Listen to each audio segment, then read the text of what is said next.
गुरूर में इंसान को इंसान नहीं दिखता। गुरूर में इंसान को इंसान नहीं दिखता।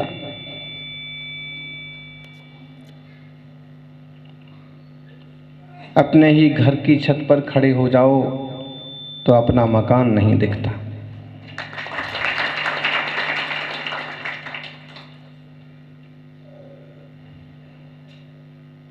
अहंकार में कोई दूसरा भी जीव है, चेतना है, वो समझ में नहीं आता है। बहुत ऊंचाई से जब कोई देखता है जमीन पर चलने वाले लोगों को तो बहुत छोटे छोटे दिखते हैं। अपने आप को बहुत बड़ा समझता है और दूसरों को, लेकिन पास आके देखता है तो मालूम पड़ता है कि जितनी हमारी ऊंचाई है उतनी ही इनकी ऊंचाई है। गुरूर में इंसान को इंसान नहीं दिखता और अपनी ही मकान की छत पर खड़ा हो जाए तो खुद का मकान नहीं दिखता। दिखता है? विकारों की छत पर खड़ा हुआ यह जीव अपने स्वरूप को भी नहीं पहचान पाता। सच है, जिस प्रकार सूर्य की प्रभा से दिन चमकता है, चांद की प्रभा से रात चमकती है, उसी प्रकार आत्मबोध से चैतन्य चेतना चमकती है। तप त्याग से गृहस्थी की दौलत चमकती है। सम्यक स्वरूप का बोध है तो जीवन में आनंद है, और स्वरूप का बोध नहीं है तो दुख के अलावा कुछ नहीं है।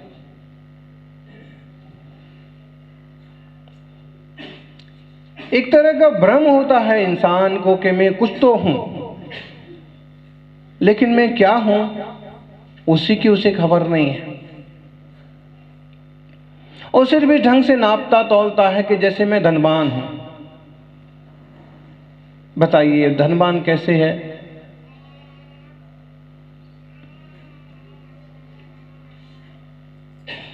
बोलो बंडी जी, धनवान कैसे है?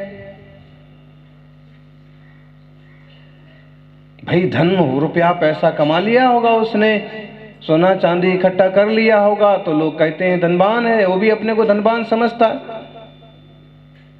ठीक है, कोई कहता है कि मैं ज्ञानवान हूं, बहुत बड़ा पंडित हूं। वो पंडित कैसे है? कुछ पोथी पढ़ ली होंगी हैं?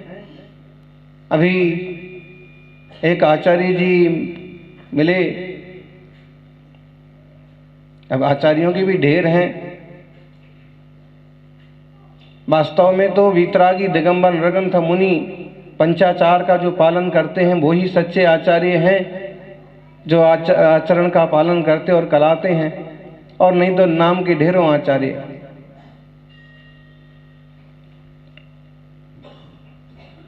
और बताने लगे कि इतना ज्योतिष का ज्ञान है, इतना शास्त्रों का ज्ञान है, इतनी मोटी किताबें लिखी हैं, और इतना सब होने के बाद भी इतना सारा परिग्रह किस लिए फिर?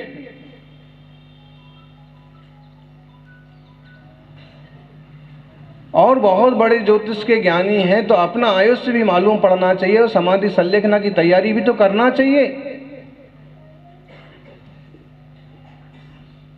कि लारी पर बैठ के घूमते रहना चाहिए।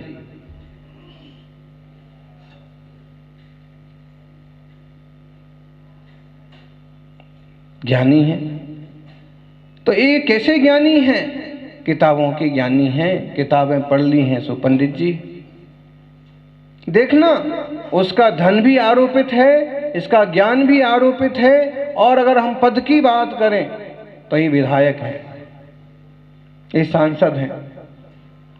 तो ये जब से पैदा हुए हैं तभी से विधायक हैं क्या? नहीं, ये पैदा हुए तब से तो नहीं है। जब ये पैदा हुए तब दूसरे थे, और वो तब से विधायक थे जब ये पैदा भी नहीं हुए थे।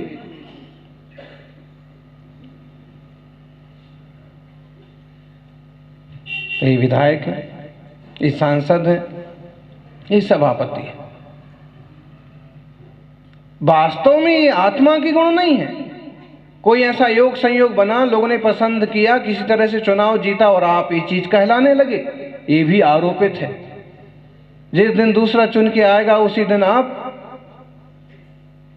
वो चीज नहीं कहलाएंगे। ध्यान में आ रहा? मतलब है कि हम लोगों ने जो जो कुछ ओढ़ रखा है वो सब हमारा है ही नहीं, लेकिन उसमें हमारा होने का भ्रम है। और कभी कभी ये भ्रम इतना खतरनाक होता है कि इसके पीछे आदमी आत्महत्या तक कर लेता है, मर तक जाता है। हार गया तो उसको सदमा बैठ जाता है, चोरी हो गई तो पागल हो जाता है, पत्नी चली गई तो आत्महत्या कर लेता है। जब सब चीज अगर ये बोध हो जाए कि सिर्फ मैंने अपना माना है, मेरा है नहीं, तो मेरा है क्या? जिस ज्ञान के बल पर इन सबों को मैं मेरा मेरा कहता हूं, वो ज्ञान ही मेरा है। और जिन जिन को मैं मेरा मेरा कहता हूं वो सब मेरे नहीं हैं। ध्यान में लेना ज्ञानी, जिन सब चीजों के पीछे जिंदगी खराब करते हैं, दिमाग खराब करते हैं, उलझे फिरते हैं, उसका एक अणु भी आपके साथ आने वाला नहीं है। ऐसा जिन्हें ज्ञान होता है वो वीतरागी मुनिराज का मार्ग स्वीकार करते हैं।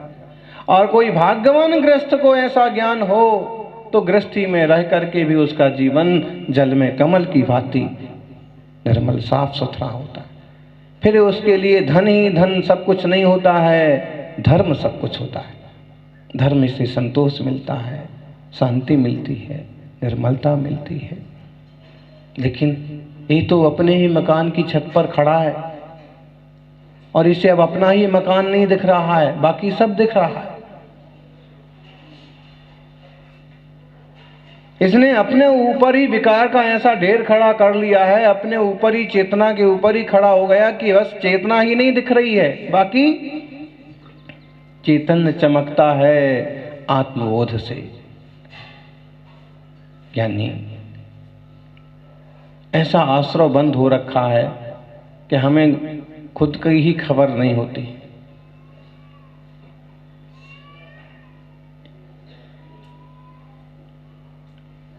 असल ज्ञान कौन कराए?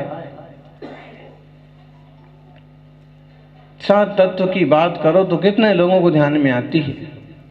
जीव, अजीव, आश्रय, बंध, संबर, निस्रा, मोक्ष। मोक्ष मार्ग का बेस है पूरा। मैं जीव हूं और अजीब के प्रपंच में पूरी तरह से जकड़ा हुआ। कोई कुर्सी खाली नहीं रहना चाहिए।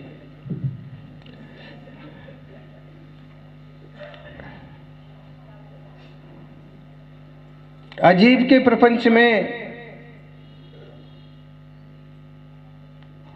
जो जो कुछ हम करते हैं वो सब जड़ से संबंधित ही तो होता है। उसमें चेतना से संबंधित कितना होता है, नहीं? कोई व्यक्ति धन धन धन धन भी करता है तो भी तो एक तरह का जड़ का आना है, जड़ का जाना है। और कितना भी धन धन धन करता रहता है, आखिरी में निधन ही हाथ लगता है, धन हाथ नहीं लगता। और धर्म की रुचि का तात्पर्य है आत्मरुचि, आत्मधर्म। फिर प्रवचन, फिर देव शास्त्र, गुरु की आराधना, उसके सब साधन हैं ये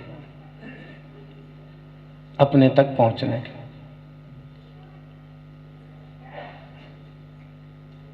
आप कई बार दुखी इसलिए होते हैं कि मैंने ऐसा चाहा, ऐसा नहीं हुआ, अथवा मैंने इतना काम किया और मेरे को यश नहीं मिला। पार द्रव्यों में एकत्व कर करके ही हम दुखी हैं।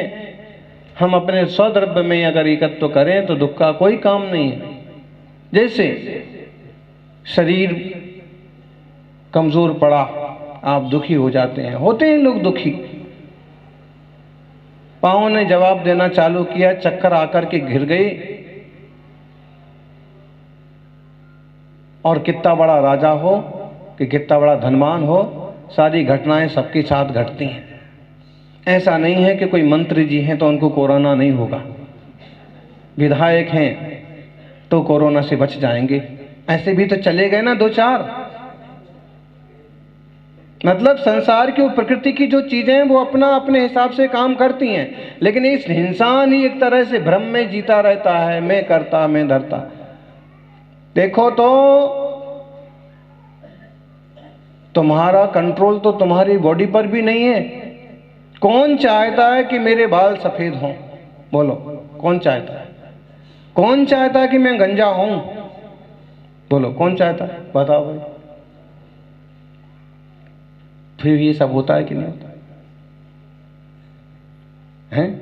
जिसमें हीरो कलाकार टाइप के लोग तो अपने आप को बिल्कुल सजाने संवारने में ही सबसे ज़्यादा खर्च करते हैं और सबसे ज़्यादा बने रहने के, लेकिन वही बुढ़ापे का शिकार होते हैं, मरते हैं।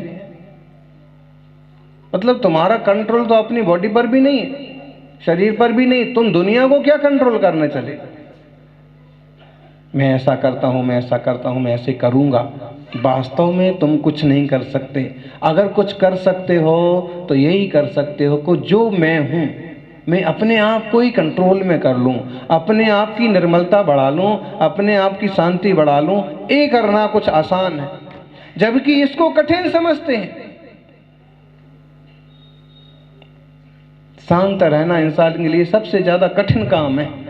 वो अमेरिका के लोग आते हैं हिंदुस्तान, भारत आते हैं, ऑस्ट्रेलिया के लोग शांत होने के लिए कि भारत में शांति मिलेगी, और यहाँ आके पंडों के चक्कर में जो कुछ शांति थी वो भी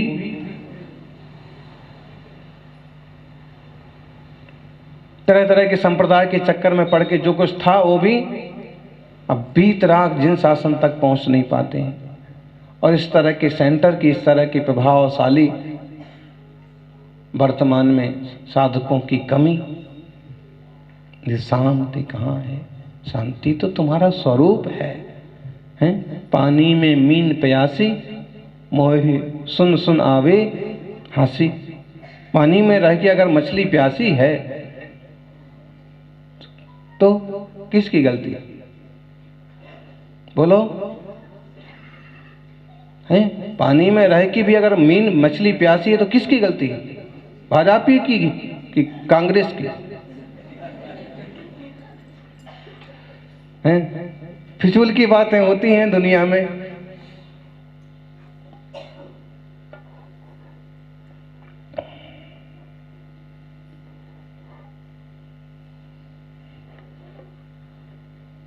ये किसी पार्टी की गलती नहीं है, ना आपकी गलती है, उसी की गलती है, मछली की। उसको ये मालूम होना चाहिए कि मैं पानी के बीचों बीच हूं और इसी पानी से प्यास बुझती है। और हमें ये मालूम होना चाहिए कि हम शांत स्वभाव वाले चैतन्य आत्मा हैं। शांति के लिए कुछ नहीं करना है, अशांति के लिए बहुत कुछ करना है। देखना, आनंद के लिए कुछ नहीं करना है।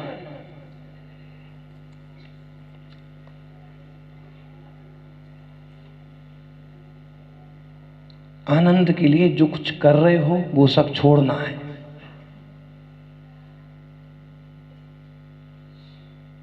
महावीर स्वामी जाके जंगल में ध्यान में बैठे हैं।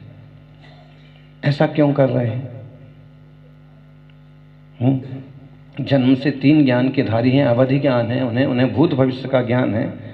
मन पर ज्ञान हुआ है मुनि बनते ही। वो हर व्यक्ति के, जानवर के मन की भी बात जानते हैं। अब इतना ज्ञान होने के बाद भी अभी जंगल में ध्यान में बैठे हैं तो क्या कारण है? क्योंकि परिपूर्णता को उपलब्ध हो जाना चाहते हैं, पूर्ण शांति को, पूर्ण आनंद को उपलब्ध होना चाहते हैं। उसके लिए बाहर के साधन तो उनके पास ऑलरेडी बहुत सारे थे। उन्हें कोई दुकान पर भी जाने की जरूरत नहीं थी, कोई ऑफिस भी ज्वाइन नहीं करना था, यहां तक कि सत्ता में भी हस्तक्षेप ना करते तो भी खुशहाल जीवन था। फिर भी जो कुछ है बाहर से उस पर भी कंट्रोल करना है। केवल अपने पास तक आना है, और जो अपने पास आते हैं वो सुखी हो जाते हैं, शांत हो जाते हैं। ज्ञानियों, ज्ञानी हो आपको इसलिए कहते क्योंकि ज्ञान आपका स्वभाव है। भले आप कितना पढ़े लिखे हैं, कि कितना आप जानते हैं, कि कितना तत्व चिंतन करते हैं, वो अलग विषय है, लेकिन ज्ञान स्वभाव से रहित कोई चेतना नहीं है।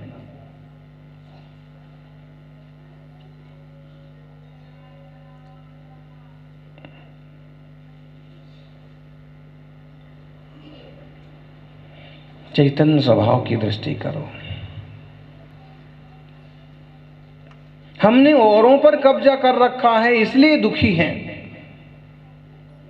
चोर डाकू जो होता है ना, वो चोरी करता है, डकैती करता है, वो हमेशा इस भय में रहता है कि कहीं पुलिस को पता तो नहीं पड़ जाएगा, कहीं लोगों को पता तो नहीं पड़ जाएगा। कितना बड़ा गुंडा हो, कितना बड़ा डॉन हो, कितना बड़ा नीरव मोदी हो, माल्या हो, एक तरह का डर, एक तरह का भय, एक तरह की दौड़ हमेशा जारी रहती। कितना बड़ा डाकू हो, भले वो चैलेंज दे कि मैं दुनिया में किसी से नहीं डरता हूं, लेकिन वो डरता है। क्यों? क्योंकि उसने चोरी की है, उसने डाका डाला है, उसने किसी और की संपत्ति को अपना समझा है, किसी और को पकड़ा है, किसी को कष्ट दिया है, इसलिए हर हाल में उसको दुखी होना ही है। और मुगेम्बो क्यों ना हो, हंस के भी क्यों ना बोले कि खुश हुआ, तो अभी वो दुखी है। समझना, वो दुखी है, एक तरह का अभी भी वो कसायाविष्ट है, और एक तरह का भय और एक तरह का दुस्साहस कर रहा है। ध्यान देना, आध्यात्मिक चर्चा है, और इसका मतलब ये है कि संसार में हम जो कुछ भी उपद्रव कर रहे हैं, वो हमारे दुख, भय, दुस्साहस, क्लेश को बढ़ाने वाले ही हैं। फिर शांत होने का तरीका क्या है, आनंदित होने का तरीका क्या है, ये आपको आनंद ही बता सकते हैं।